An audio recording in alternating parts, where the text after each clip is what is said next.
네, 안녕하세요. 구루발리입니다. 오늘은 지난 시간에 이어서 해외에서 어떻게 돈 벌어먹고 사나 두 번째 시간인데요. 지난 시간에 제가 해외에서 특히 이제 발리에서 어떤 식으로 사업을 하시면서 먹고 사는지 이제 여러 가지 업종별로 소개를 해드렸는데요. 오늘은 사업이 아닌 본인의 어떤 커리어를 바탕으로 프리랜서 그런 일을 하면서 사시는 분들도 있고, 금융소득을 활용해서 주식이나 채권, 펀드 이런 것들 금융소득으로 인해서 해외에서 살아가시는 분들, 이런 분들에 대해서 이야기를 한번 해보도록 하겠습니다. 네, 먼저 디지털 노마드라고 많이 들어보셨을 거예요. 저도 유튜브 보다 보면 디지털 노마드에 대한 내용이 엄청 많이 나오더라고요. 요즘 재택근무를 하시던 분들이 이제는 그 재택근무를 아예 해외에서 나가서 돌아다니면서 하는 걸 이제 디지털 노마드라고 이제 지칭을 하는 것 같은데, 사실 노마드라는 말은 유목민을 뜻하는 말이잖아요. 근데 이제 최근 디지털이라는 말을 앞에 붙여서 노트북과 인터넷만 있으면 어디서든 일을 할 수 있는 사람들, 이런 사람들을 디지털 노마드라고 부르는 것 같습니다. 그래서 다시 말해서 옛날에는 재택근무를 하시던 분들이 지금은 해외에 나가서도 돈을 벌 수 있다, 이런 개념이 이제 새로 생긴 거죠. 말 그대로 돌아다니면서 충분히 돈을 벌 수 있지 않냐, 이런 의미에서 디지털 노마드가 이슈가 되는 것 같습니다. 그래서 그런지 발리에서도 코워킹 플레이스라고 하죠. 그래서 어떤 공간을 제공해주고 본인의 개인 업무나 일을 하는 공간, 이런 공간을 제공해주는 업체들이 굉장히 많이 생겼어요. 대표적으로 우붓에 가보시면 후붓이라는 업체가 있고요. 짱구 쪽에도 굉장히 많이 다양한 업체가 생겼습니다. 일전에 한국분 중에도 저한테 도움을 요청하셔서 그런 코워킹 플레이스를 오픈하려고 준비를 하셨는데, 진행이 됐는지는 제가 그 이유는 제가 얘기를 못 들었지만, 어쨌든 그런 수요와 공급을 원하는 사람들이 계속 있다라는 게 이제 현실인 것 같습니다. 그래서 코워킹 플레이스라는 곳에 가보시면 본인이 일을 할 수 있는 공간만 제공해 주는 것이 아니라 인터넷은 당연히 되는 거고요. 추가적으로 본인이 뭐 업무를 봄에 있어서 필요한 복사기라든지 팩스라든지 그런 사무 장비들, 그걸 개인이 직접 하나하나 구매하면 비용이 너무 크잖아요. 그런 것들을 공용으로 다 같이 쓸 수 있는 시설을 제공해주고 이제 돈을 받는, 또는 강연도 제공해줍니다. 예를 들어 창업, 스타트업이라고 하죠. 그런 소규모 창업을 준비하시는 분들은 일단 들어오셔갖고 디지털 노마드처럼 이렇게 잠깐 일을 하시는 시간이 필요할 수도 있잖아요. 그럴 때 인도네시아어를 가르쳐 준다든지, 또는 법인 설립에 대한 강연을 해준다든지, 인도네시아 규제에 대한 강연, 이런 것들도 포함되어 있는 곳이 바로 이 코워킹 플레이스입니다. 그만큼 외국인들 그리고 한국인들 중에서도 이제 이런 발리 같은 관광지에 와서 쉬면서 휴양을 하면서 또 일은 일대로 하고, 일을 하면서 휴양을 즐길 수 있는 그런 생활을 추구하는 사람들이 점점 많아지고 있다, 이렇게 생각이 됩니다.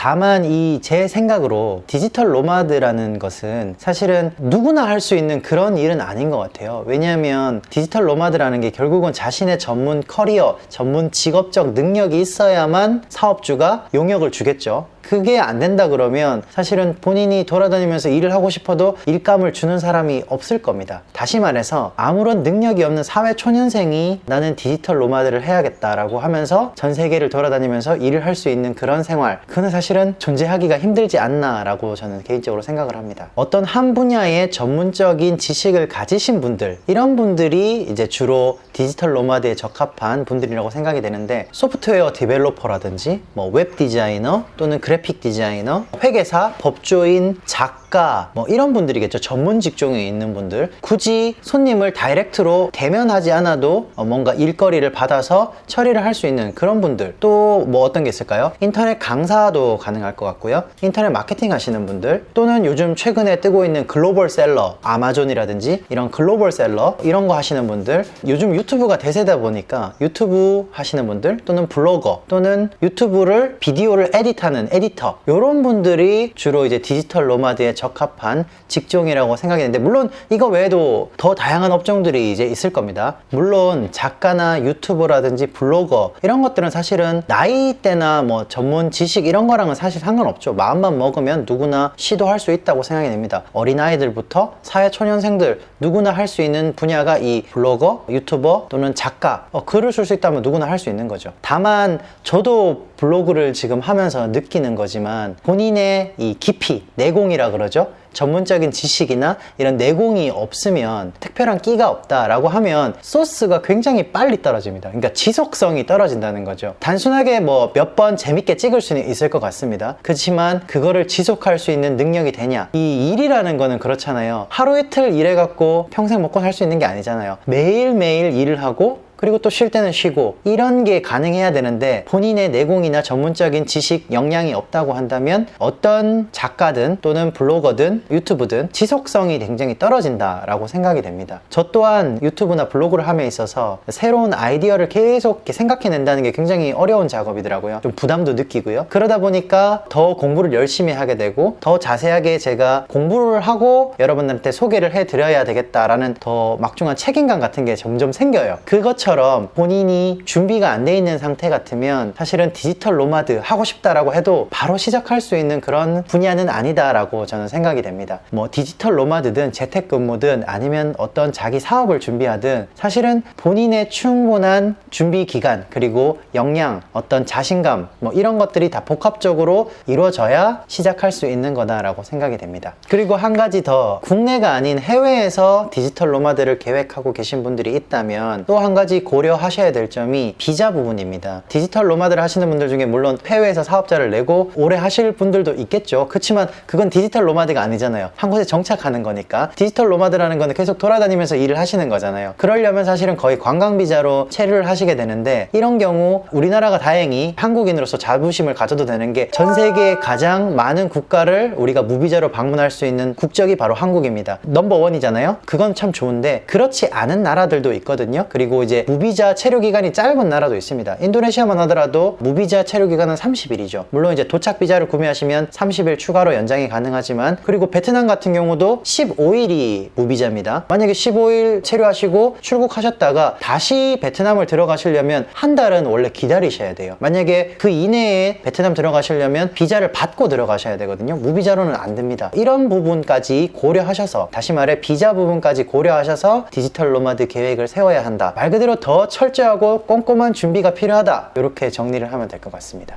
마지막 주제, 금융소득이죠. 금융소득 사실 궁금하신 분들 많으실 것 같아요. 왜냐하면 노후 준비를 하시거나 은퇴 이민을 준비하시는 분들 중에 굳이 딱히 뭐 해외에 갑자기 나와서 새로운 일을 시작한다는 게 사실 위험 부담도 크고요. 그동안 모아놓으신 자산이나 기본 소득이 있으시다고 한다면 굳이 일을 하는 것보다는 이런 금융소득으로 이제 생활을 하시는 그런 생활을 생각하고 계획하고 계신 분들이 많을 거라고 생각이 됩니다. 그래서 저도 이번 주제를 좀 생각을 해봤는데요. 금융소득이라고 하면 그런 거죠. 뭐 예금이나 또는 주식, 펀드, 채권, 이런 금융 상품을 통해서 벌어들이는 이자 소득 또는 주식 소득, 배당 소득, 이런 것들을 활용해서 생활을 하시는 이런 경우를 말합니다. 그런데 이제 우리나라 같은 경우는 사실은 예금 금리가 워낙 낮다 보니까 뭐 아무래도 예금 쪽보다는 채권이나 주식 펀드 이런 쪽 비중이 좀 더 높겠죠. 그래서 옛날에는 사실 그랬죠. 옛날 1금융권이 금리가 너무 낮다 보니까 2금융권, 3금융권을 많이 예금을 하셨죠. 예, 금융소득 올리시려고. 근데 이제 사실 그게 위험 부담이 있잖아요. 예전에 왜 여러 가지 저축은행 사태들이 많이 벌어졌잖아요. 사실은 그거는 은행 1금융권이 아닌데 이제 이름만 저축은행이라고 만들어져서 사실은 그 청취하시는 분들이 그렇게 하면 안 되게 만들었어야 되는데 서민들이 뭘 아시겠습니까? 은행이라는 단어가 붙어 있으니까 일반 은행과 똑같은 줄 알고 투자를 하셨던 거죠. 어쨌든 각설하고 그게 중요한 게 아니죠. 중요한 것은 어떤 방식으로 이제 금융소득을 일으킬 수 있냐, 이게 중요한 거잖아요. 사실은 금융 분야가 전문 지식이 없으면 상당히 덤비기가 조금 힘들잖아요. 주식은 진짜 전문 지식 없으면 절대 건드리지 말아야 될 것 같고요. 다른 파생 상품들도 마찬가지죠. 펀드나 뭐 뮤추얼 펀드나 뭐 이런 것들도 그나마 인덱스 펀드가 좀 안전한 편에 속한 것 같은데, 어쨌든 이런 분야에 대해서 제가 한번 얘기해 보도록 하겠습니다.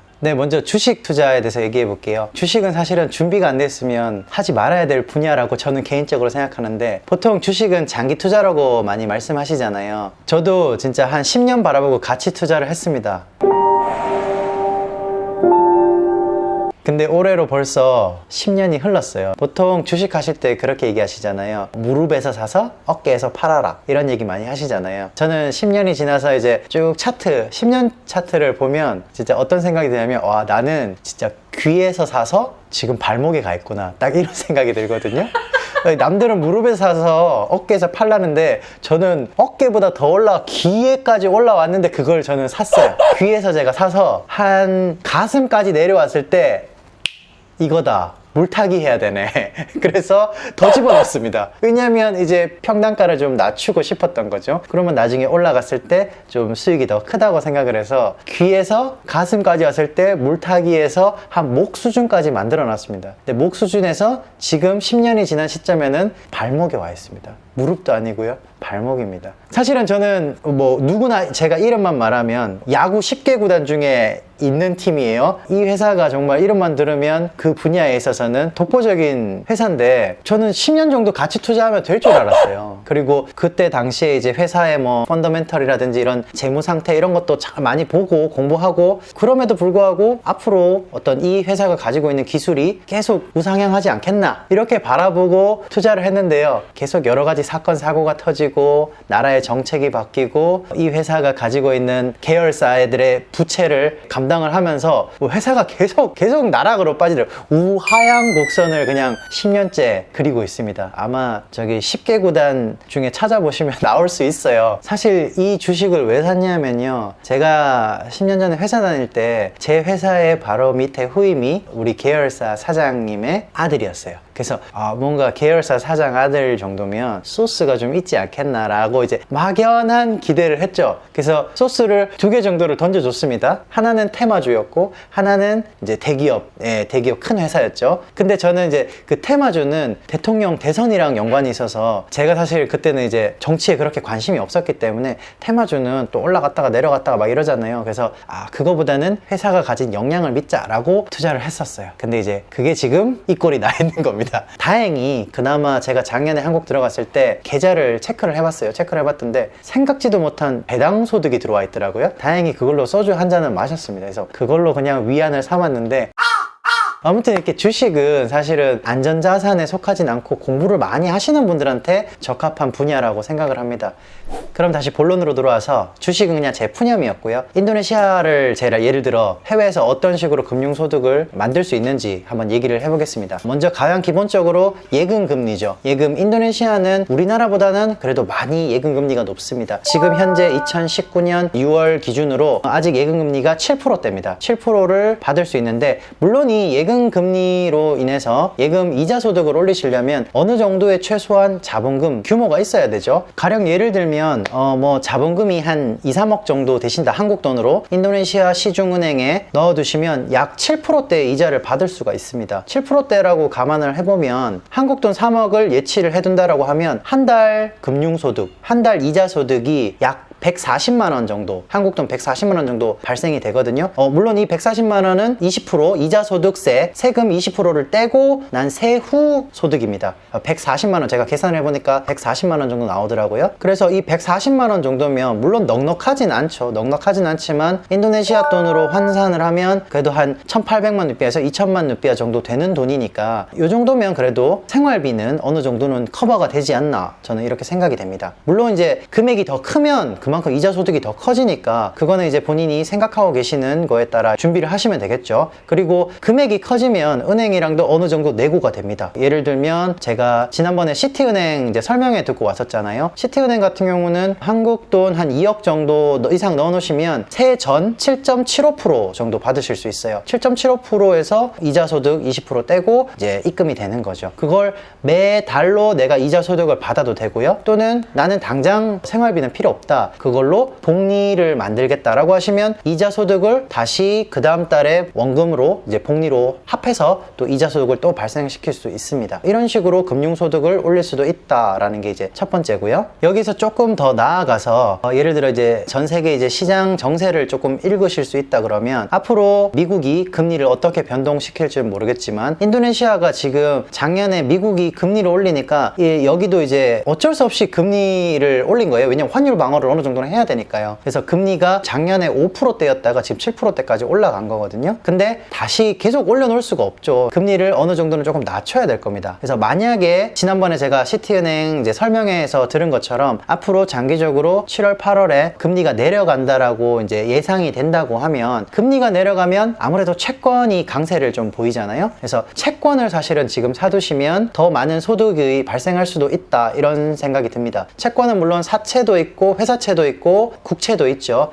회사채는 사실은 인도네시아에서 잘 알고 계신 분이 아니라고 하면 회사채는 사실은 안 건드리는 게 맞는 거고요. 국채를 노려볼 만합니다. 국채는 인도네시아가 그래도 어느 정도 국가 신용 등급이 있기 때문에 국채는 안전자산으로 그래도 안전투자 항목에 속한다고 저는 생각이 들거든요. 그래서 인도네시아 국채 같은 경우는 약 8%대, 8% 정도의 이자 소득이 주어지고요. 그리고 향후 금리가 하락할 것이 예상된다라고 한다면 당연히 채권 가격이 올라가겠죠. 그래서 채권의 이자 소득 이외에 또 채권 금액이 올라가면 추가적인 소득이 발생할 수 있다. 이런 걸 어느 정도 알고 계신 분들은 채권에도 한번 투자해 볼 만합니다. 일반 예금 소득보다, 예금 이자 소득보다 채권 이자 소득이나 플러스 채권의 가격 상승했을 때 발생할 수 있는 추가 소득, 이런 걸 노릴 수 있는 분야가 채권이죠. 이런 걸 노릴 수 있기 때문에 특별한 금융 지식이 없으신 분들도 예금이나 채권을 활용해서는, 특히 국채입니다. 제가 말하는 거는 채권을 활용해서 충분히 이자 소득을 발생해서 생활을 할 수 있다. 그래서 이런 금융 소득을 올리시는 분들이 실제 해외에 많이 계십니다. 아마 조만간 저도 이제 인도네시아 국채에 투자를 할 예정인데, 이런 거 혹시 진행되는 상황에 대해서 제가 찍을 수 있으면 찍어서 여러분들한테 또 소개를 해드리도록 하겠습니다. 만약 이보다 더 뛰어난 금융 지식을 가지고 계신다면 굳이 인도네시아나 한국으로 국한할 필요는 없겠죠. 전 세계 시장이 열려 있으니까 뭐 뮤추얼 펀드라든지, 또는 직접 주식에 투자를 한다든지, 또는 조금 더 안전한 인덱스 펀드에 투자한다든지, 인도네시아 주식 시장도 굳이 인도네시아 은행을 통해서 하지 않으셔도 돼요. 그게 더 어렵더라고요. 제가 알아보니까 오히려 우리나라 농협 같은 곳을 통하시면 농협에서 인도네시아 주식을 바로 구매하실 수 있습니다. 이런 식으로 조금 지식이 있고 공부를 많이 하신 분들, 준비가 되신 분들이라면 예금이나 채권보다 더 높은 금융소득을 올릴 수 있는 주식이나 펀드, 이런 쪽 노려볼 만합니다. 다만 준비가 안 되셨다면 채권이나 예금금리 같은 이제 안전한 금융소득을 노려보는 게 좋지 않을까 생각이 됩니다. 다만 여기서 한 가지 반드시 주의하셔야 될 점이 있어요. 해외에서 아무리 많은 금융소득을 올려도 만약에 이 금융소득을 여기에서 그냥 살아가는 비용으로 쓰시면 상관없지만, 이 금융소득을 한국으로 다시 가져가시겠다, 현지에 투자를 했는데 그 투자한 금액의 회수를 한국으로 다시 가져가는 게 목적이다 라고 한다면 반드시 환율 문제를 고려하셔야 됩니다. 특히나 최근 미국과 중국 간에 이제 무역 전쟁이 지금 심하잖아요. 이 무역 전쟁으로 인해서 사실은 이런 개발도상국, 우리나라를 비롯한 동남아 지역의 개발도상국들의 매일매일의 환율이 정말 요동을 치고 있습니다. 그래서 이런 환율 문제가 있기 때문에 투자를 하실 때 어떤 목적을 가지고, 여기 현지에 그냥 살아가는 게 목적인지 아니면 그 이자 소득을 한국에 다시 가져가는 게 목적인지, 이런 걸 반드시 감안하셔서 투자 계획을 세우시고 공부를 많이 하시길 부탁드립니다. 이렇게 해외에서 밥 먹고 사는 방법, 뭐 먹고 살아가나, 이런 거 정말 방법 다양합니다. 앞에서 말씀드린 것처럼 사업을 함에 있어서도 정말 다양한 업종이 있는 거고요. 또는 본인의 기술과 뭐 역량이 있다 그러면 프리랜서, 디지털 노마드, 이런 거를 하면서 이제 돈을 벌 수도 있고요. 또는 본인의 충분한 자본금이 있다, 경제적으로 조금 쩐이 좀 있다라고 하면 이제 금융소득도 충분히 노려볼 수 있습니다. 다만 앞에서도 계속 말씀드렸지만 가장 중요한 거는, 제가 예전에 사업하다가 망한 썰, 여기서도 제가 한번 말씀드렸지만, 어떤 해외나 이런 데 나와서 금융소득을 올리든 아니면 또 사업을 하시든 디지털 노마드를 하든 본인의 현지에 대한 충분한 준비 과정과 공부, 준비가 안 돼 있으면 쉽게 망할 수 있습니다. 그렇기 때문에 본인이 어떤 일을 함에 있어서 충분한 준비 기간과 본인의 역량, 내공이 있어야죠. 내공을 쌓는 시간이 반드시 필요하다고 생각이 됩니다. 네, 오늘 말씀드릴 내용은 여기까지고요. 주절주절 얘기하다가 제 얘기도 막 섞다 보니까 좀 내용이 좀 길어진 것 같아요. 그럼 다음 시간에 조금 더 좋은 영상, 좋은 컨텐츠로 여러분들 찾아뵙도록 하겠습니다. 감사합니다.